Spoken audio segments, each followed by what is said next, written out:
What's going on, guys? Billy here, and today we got our first big firmware update for the DJI Mavic 3 and the Mavic 3 Cine that adds some of the more desirable features that were left out on launch and cleans up some of the bugs that were found in the first month of people flying this drone. So with that said, what I want to do in today's video is go over what's changed here in this firmware update and what DJI has added. So this version of the firmware is 01.00.0320, and it comes along with the following patch notes. There are 9 bullet points here, and rather than just giving us a general idea of what has changed, DJI has provided us with a good amount of detail as to what we can expect from this update. Now, I tend to get a little bit frustrated when reading the patch notes that accompany a firmware update for a drone, because by the end, they start to get lazy and will put bug fix, right? And it's like, well, what bugs did you fix? Can you elaborate on that bullet point just a little bit for me? So that's why I'm making such a big deal about all the great information provided here in these patch notes. And when reading these 9 different things that were added, changed, and improved, I really can't choose one that's more important than the rest. I feel like each of them fundamentally make the Mavic 3 a better drone, whether it's an addition of a feature or whether it's been something that's improved or something that's just been generally fixed. I've now been flying with this firmware for the past couple of days. I use the Mavic 3 all day, every day for client shoots and personal shoots. And I can say that after updating to this firmware, it really has made the Mavic 3, in my eyes, more usable and more reliable. So with that said, what I want to do now is go down the list of everything changed here in this firmware update. The first of which is the addition of FocusTrack, Mastershots, and Hyperlapse, which I can say is probably going to be the longest chunk of this video. So first up, we have FocusTrack, which is essentially the Mavic 3's suite of intelligent automated flight modes. So we have ActiveTrack, Spotlight, and Point of Interest, all of which we should be fairly familiar with by now. In order to access them, we just have to drag a box over the subject that we want to track and then select the flight mode that we want. By default, the first flight mode FocusTrack enters into is Spotlight, which keeps the Mavic 3's camera trained on a selected subject while you manually fly the drone. For example, if I wanted to get some shots of this small amphitheater, I can highlight the subject, and no matter where I move the drone, it will keep the camera focused on my subject. This is really great to simplify the flight experience, as all you have to do is worry about placing the drone where you want it. The software will then control the gimbal and rotation of the aircraft for you to help you nail that shot. To kick this up a notch, you can even use Spotlight to track a moving subject, which is definitely more difficult to do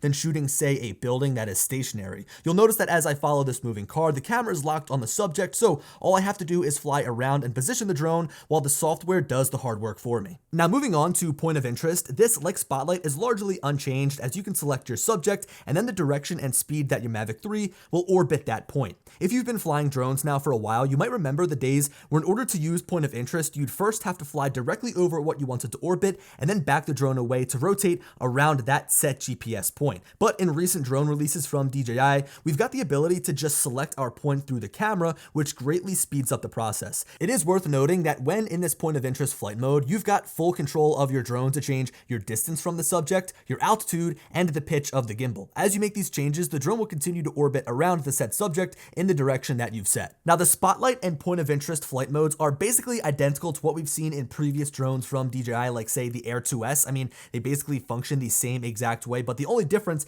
is that now you're using them on the Mavic 3 airframe with the upgraded camera. ActiveTrack, on the other hand, is a whole different animal, as we have a fully upgraded suite of sensors around the Mavic 3 that can detect obstacles sooner and further away. Basically, it can see better than previous DJI drones. Now, you might remember me mentioning in my Mavic 3 review that I had early beta access to ActiveTrack 5.0, and while it worked great during that beta phase, there were definitely improvements to be made. With that said, flying here on the final build feels a lot more fluid. As you can see on the screen, the drone keeps my car in frame, and I've got the ability to choose where I want it to follow me from. It can be in the front, it can be the back, the side, or even any of the 4 corners in between. This means that the drone knows which way I, as the subject, is moving and adapts its position based on what I choose in the app. Even when the drone briefly loses sight of the subject, it's able to anticipate where it's going to be and pick it up right where it left off. ActiveTrack really has come a long way over the past couple of years that DJI has been releasing drones. I mean, think about it. We are now on ActiveTrack 5.0. That is 5 iterations of this software, and while I think that these sensors definitely helps, I've got to say that I'm more impressed by the camera tracking software implemented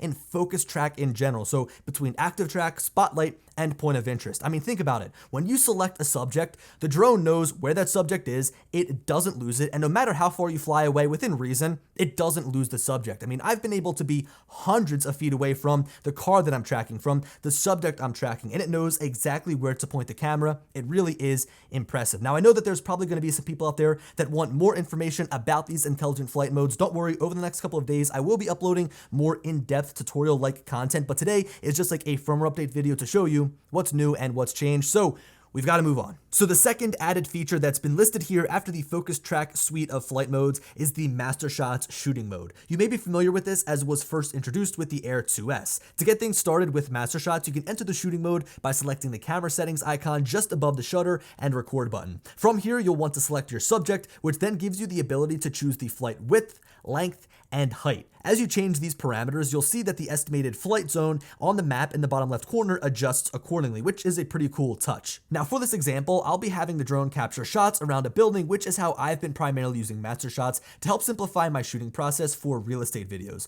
Once you've set up your shot and you press start, the drone will embark on its mission, combining different shots together like dronies, orbits, and reveals. You can even see the flight path before it happens on the map as it's marked by a green line. Now Mastershots is definitely a helpful little tool, especially for someone that is just getting started shooting video with their drone. But what I think that more people will be excited about is the next thing that DJI added to the Mavic 3, and that is Hyperlapse. Now, if you've been around on my channel for a while, you know that I personally haven't done a lot of hyperlapses in my time, as I just haven't found the best way to incorporate them in the videos that I post, but I can't deny that the results are always awesome if used properly. Just like previous DJI drones, you've got the ability to select between a free hyperlapse, circle, course lock, and a waypoint hyperlapse to customize whatever flight it is that you're doing. Now this go around, the hyperlapse function didn't receive any upgrades in terms of like the feature itself, so it doesn't have any brand new flight modes or anything like that. So just like spotlight and point of interest, it's basically the same feature we found in previous DJI drones plopped into the Mavic 3. And I wouldn't necessarily say that this is a bad thing, because like what could DJI do to make the hyperlapse function better in terms of features? I think the way they make hyperlapse better is by making the drone itself better. So think about the Mavic 3 as a hyperlapse drone. It's got better flight time, a better camera,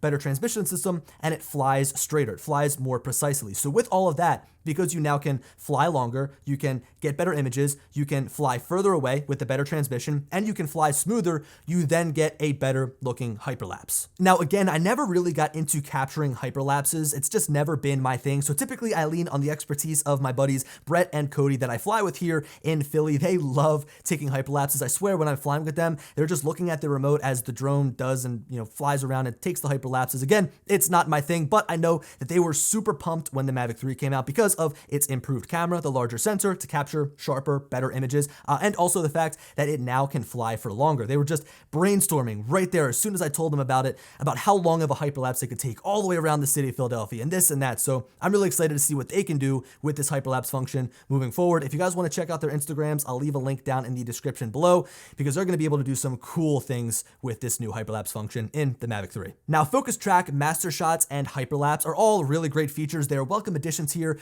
to the Mavic 3, but I've got to say, the one thing that I am super pumped about is the fact that you can now take raw photos only with the Mavic 3. For the longest time within the Fly app, no matter which drone that you used, you could only capture RAW and JPEG photos together, or only JPEG photos, but never RAW photos only. So this led to SD cards filled up with useless JPEG files that I would just end up trashing when I'm dumping all the images to my computer. From a workflow standpoint, this is like a huge relief. It's a huge headache saver and time saver. I mean, the amount of times within my Finder window I had to sort by kind to then filter out all the JPEG images to the bottom.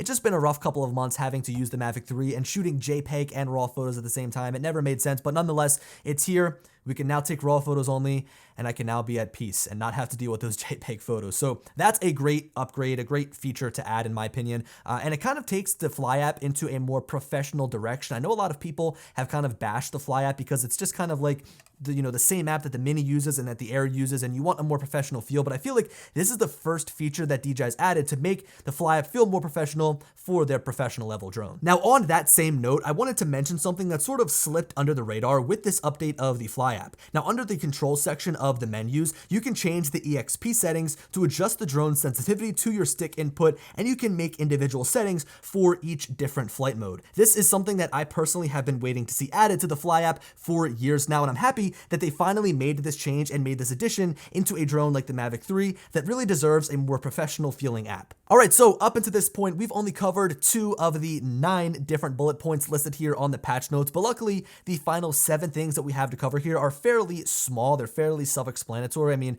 quite honestly, I might not even have to really go over them, but I will for the sake of this video. So we've got reduced video recording noise for ProRes on Mavic 3 Cine. And when I first read this, I was like, yo, if they just made the nighttime video on this drone any better, it would be the best low light shooting drone that I have. Now, I wasn't able to go out and compare footage side by side, like fly the same shots on the old firmware to the new firmware. So I've got to pull from some old video, and the difference is definitely noticeable. So if you look at this video shot on the older firmware, it's very dark, right? Like, of course, the lights pop through really nice. I think the image is well saturated, but the blacks are completely crushed. There's absolutely no information in there.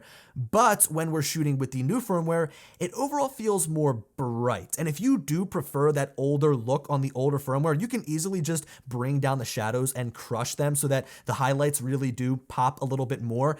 But I definitely notice a difference. And if you run noise reduction on this footage, it looks completely usable. I mean, I would say that it is absolutely perfectly clean. I can't even see an ounce of noise, maybe a little bit up in the sky, but regardless, this new update, this new improvement in the noise reduction when shooting in ProRes really does make a difference, and it kind of brightens up the video that you shoot. Moving on here, another bug, I guess you could call it, was fixed. It says that it reduces the occasional vibration of aircraft arms in some scenarios, and I experienced that. I never mentioned it because I thought it was like a one-off thing. It happened maybe a couple of times, but I noticed that like the back legs on the Mavic 3 were vibrating initially when I took off, and then as I started flying around, the vibration went away. But it says within here that they were able to mitigate that, which is kind of impressive because I thought that that was a hardware issue and couldn't be solved by software, but they did. And since I've been using this software, since I've been using this firmware, I haven't experienced that once. Moving on, they improved the RTH performance, they improved obstacle avoidance performance, and they improved hover stability, all of which are definitely welcome improvements. I remember